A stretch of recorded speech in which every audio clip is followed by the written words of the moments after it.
Huli ang isang lalaki matapos mahulihan ng hindi lisensyadong baril sa ikinasang checkpoint operation ng kapulisan sa Davao City. Nakibalita dyan si Patrolwoman Reyna Rose Disipulo. Arestado ang isang lalaki matapos mahulihan ng hindi lisensyadong baril sa isang fixed checkpoint sa Likanan, Lasang, Davao City. Bandang alas 11:30 ng umaga noong Agosto 28.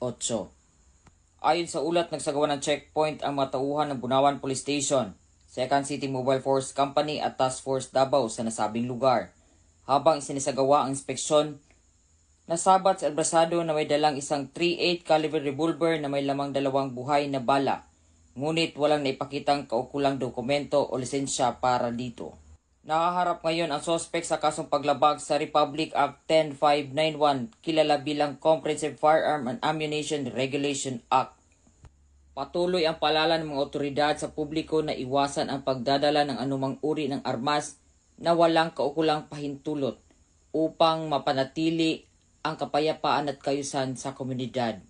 Ito sa Police Regional Office 11, ako ang inyong PNN correspondent, Patrolwoman Reyna Rose Disipulo, alagad ng batas, tagataguyod ng Balitang Pulis.